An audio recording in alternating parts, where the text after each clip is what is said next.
Bom dia, boa tarde ou boa noite, dependendo do momento que você está assistindo esse vídeo. E passando aqui só para fazer uma breve introdução do nosso trabalho. A ideia dele foi fazer um sistema onde os alunos pudessem registrar suas presenças nas aulas através ali do celular, sem o professor, ao final de cada aula, ter que ficar passando uma lista de chamada ou ter que ficar chamando todos os alunos um por um, né?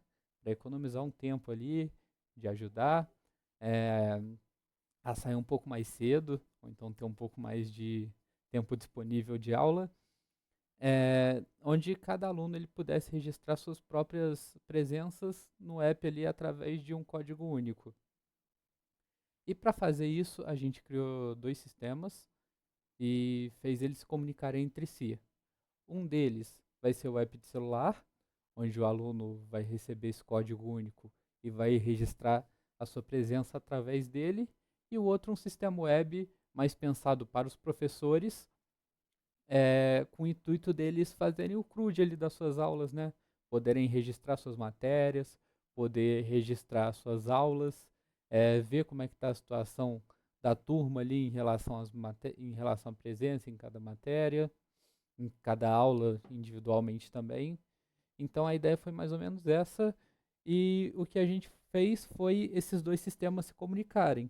Ou seja, quando um aluno registra uma presença no app, essa informação ia através de uma API lá para a aplicação web, para que, de uma forma mais geral, juntando todos os alunos, o professor tenha uma noção também maior de como está indo suas aulas, de se as pessoas estão faltando muito, se elas estão faltando pouco, e basicamente foi isso. Bom, dando continuidade à apresentação do trabalho, eu vou falar sobre o sistema, né, a parte do back-end, toda a implementação e como funciona, a conexão com o banco de dados. Bem, aqui está o repositório do back-end. A gente vai enviar o link para o Ciro poder distribuir, né, para quem quiser acessar. Eu gostaria de começar aqui falando sobre o README, que a gente explica um pouquinho do que foi feito e as tecnologias usadas. Eu gostaria de destacar o Composer, que é um gerenciador de pacotes, né, de dependências para o PHP. Ele pode estar sendo instalado pela web mesmo, só clicar em download e instalar. E eu acho que vale a pena comentar também que a gente está utilizando o Champ, que basicamente é um ambiente de desenvolvimento aqui, e ele já contém, né, um servidor Apache, conexão com o MySQL e PHP. Então, você não precisa instalar essas linguagens separadamente. Se você instalar o Champ, já vem com tudo isso. E esse é o link, né, para poder instalar. É só clicar aqui e escolher seu sistema operacional, né? Vale ressaltar também que para você estar realizando a conexão com o aplicativo, né, localmente, você deve clonar o repositório do back-end dentro da pasta champ, né? Dentro dessa pasta htdocs. E aí você já não vai ter problema, né? Para poder realizar a conexão com o banco de dados pelo aplicativo. Dando continuidade, acho que vale a pena falar sobre como foi estruturado o nosso banco de dados, né? Eu montei aqui um diagrama, né, de entidade de relacionamento para poder, né, ficar mais visual. E, bom, basicamente, a gente tem essas entidades, né, essas cinco entidades. E, bom, eu gostaria de destacar a tabela de usuários, onde a gente tem esse campo aqui, role, que ele vai basicamente dizer se aquele usuário ele é um professor ou um aluno. Então, se for um professor, ele vai retornar um. Se for um aluno, ele vai retornar zero. Ele é um campo booleano. A gente tem a tabela register, que é como se fosse a matrícula, né? Então, a gente vai estar vinculando um aluno a uma disciplina, tem a entidade disciplina, que vai estar vinculada a um professor, né? Um professor que vai poder criar não, vai poder acessar os dados da sua disciplina e fazer todo o controle, criar as aulas, etc. A gente vai ter a tabela de aulas em si, então as aulas elas estão relacionadas com a disciplina e com a presença, né, para registrar a presença do aluno. O professor, pelo sistema, ele consegue criar uma aula, então ele termina de dar a sua aula, ele consegue acessar o sistema, criar aquela aula que ele acabou de dar no sistema, para os alunos poderem registrar a presença. A presença a gente vai estar fazendo o controle pela aula e pelo o aluno, né, que assistiu aquela aula ou não. Então a gente consegue fazer esse controle. Partindo agora para mostrar o funcionamento do sistema em si, a gente tem aqui no README alguns comandos, né, que precisam ser executados. Eu vou rodar esse comando aqui para poder construir o nosso banco de dados. Então a gente vem no terminal do repositório e ele, esse comando basicamente ele vai subir as nossas tabelas que a gente criou, todas as entidades, e vai popular o banco com as seeders. Vale a pena destacar também que as seeders de usuário, né, a senha, eu coloquei todos com password, então se você quiser testar, né, pode digitar password para todos que vai funcionar. E a gente roda esse comando aqui também, ó, php artisan server, para poder startar o servidor. Né? Ele vai gerar esse linkzinho aqui, ó, essa URL, você clica e já vai abrir o seu navegador aqui para você poder acessar.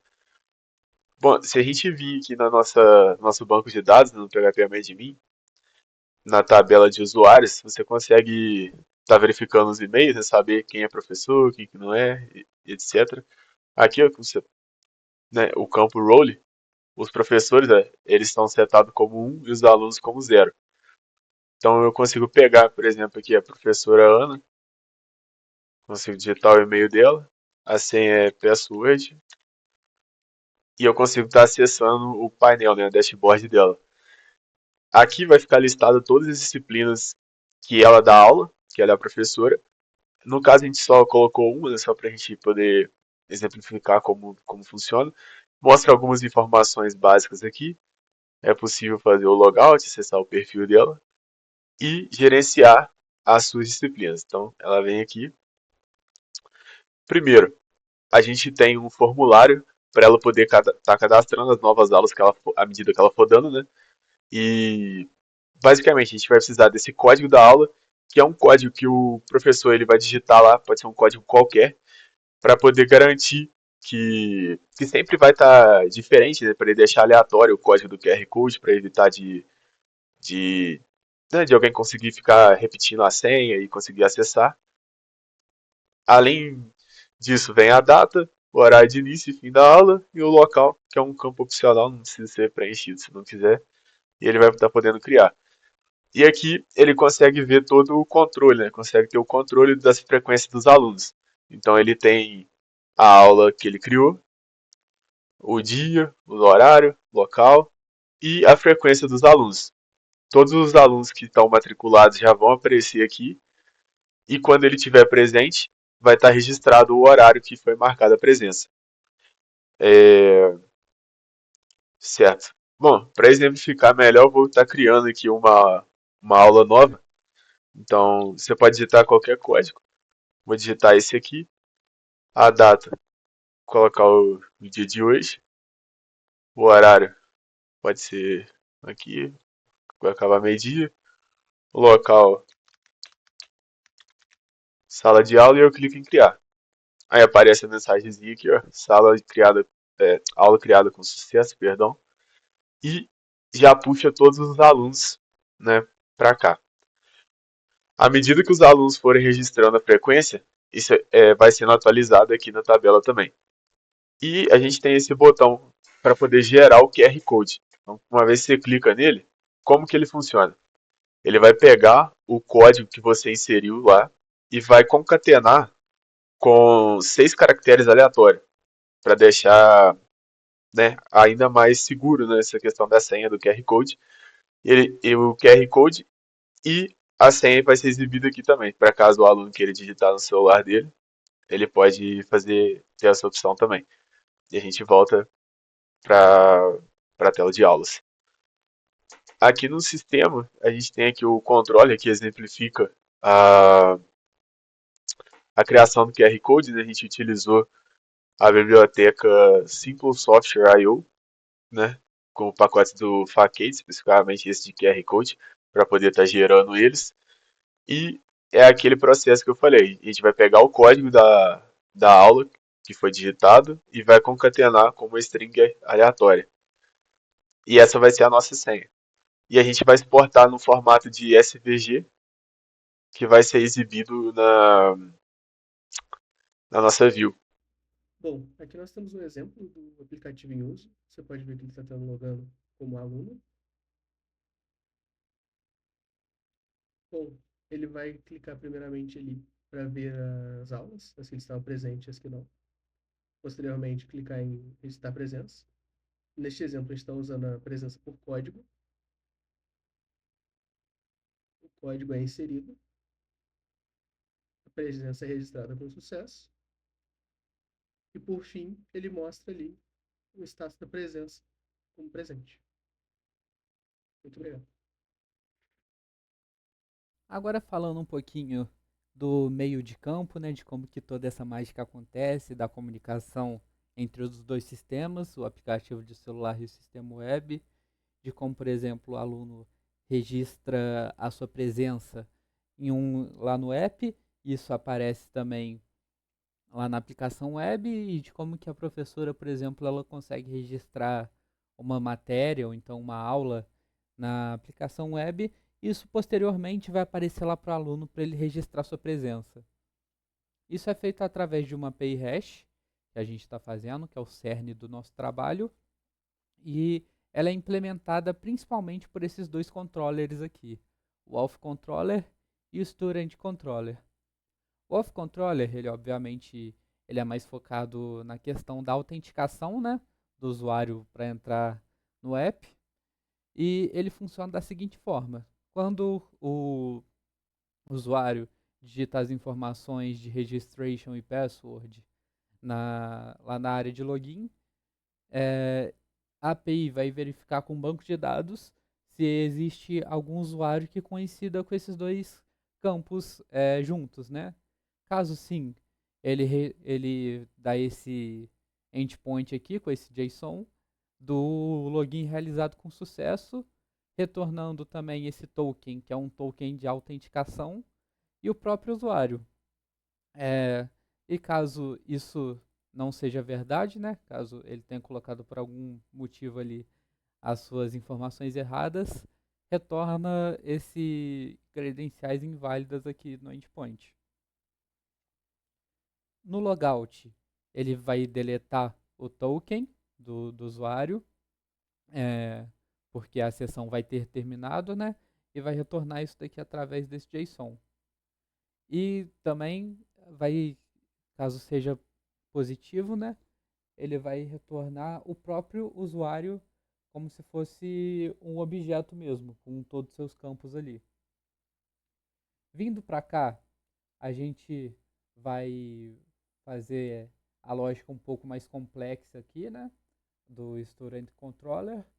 E aqui, já passando o request do usuário que está logado, a gente vai verificar o próprio usuário e vai pegar as matérias que ele está registrado e fazer uma contagem de quantas aulas tem cada uma. Dentro dessas aulas, dentro dessas matérias, a gente vai verificar se o aluno realmente está registrado na matéria aqui dentro desse if, e vai pegar as presenças dele, ordenar por data e dar um get. Aí aqui a gente vai retornar todas as informações dessa aula, depois de fazer esse map, e algumas informações como, por exemplo, o código da aula, a data, no formato aqui, né, a data e hora que começou, data e hora de término, o status, se o aluno estava presente, ausente ou não registrado. E para o aluno registrar a presença, atualmente a gente tem um método só, que está já realmente 100% funcional, que é o método do código, só que a gente colocou também até o momento esse método aqui do QR Code, que ele ainda não está 100% funcional, mas já é algo que a gente deixou aí como uma possível melhoria para o app no futuro, para ele poder receber mais atualizações e fazer esse crescimento mesmo da lógica. Então, por enquanto, não vou entrar em muitos detalhes dessa função e vou entrar mais em detalhes dessa função aqui do register, que, como lá no vídeo, né, o aluno recebe um código único e ao ele colocar esse código único dentro do app, isso daí é registrado para ele como uma presença. Primeiro, que vai ter o código da aula, correto? E quando isso for colocado lá, primeiro vai buscar a aula com essa senha. Aí primeiro, obviamente, vão ser os casos de erro, entre aspas, que são no caso do usuário ter colocado um código inválido, um código que não existe, ou um código já expirado, por exemplo, ou então ele já ter registrado sua presença anteriormente, que não faz sentido ele registrar sua presença 2 vezes na mesma aula. Não em um caso padrão, pelo menos, né? E caso dê tudo certo, ele vai registrar essa nova presença de acordo com a aula e com todos esses dados, na data, no status retornando true, e vai retornar esse JSON aqui avisando que a presença já foi registrada com sucesso. Fora isso, a gente também tem aqui nas routes relacionadas à API todas as rotas que o usuário ele vai poder navegar dentro do app, né? Que vai ser as de logout, as de presença, as de QR Code também, que atualmente ainda não está 100% funcional, mas isso daqui já é recebido também como, dentro da API, uma forma dele se usar mesmo, né, o app, passar de uma tela para outra, enfim. E aqui, para completar, a gente tem dentro do outro repositório, dessa vez do repositório do app, essa biblioteca do Axios, que é uma biblioteca de requisição HTTP. E ele está funcionando atualmente como uma requisição que ela vai fazer uma busca dentro do meu próprio computador. Vocês vão ver, inclusive, que em vez de localhost aqui, vai estar recomendado para vocês colocarem o IP da máquina de vocês aqui no lugar do localhost, mas por questões de não expor meu IP, eu preferi deixar só o localhost mesmo. Ele faz essa requisição e através disso que ele consegue receber aqueles endpoints, receber e passar, né, aqueles endpoints que são retornados via JSON.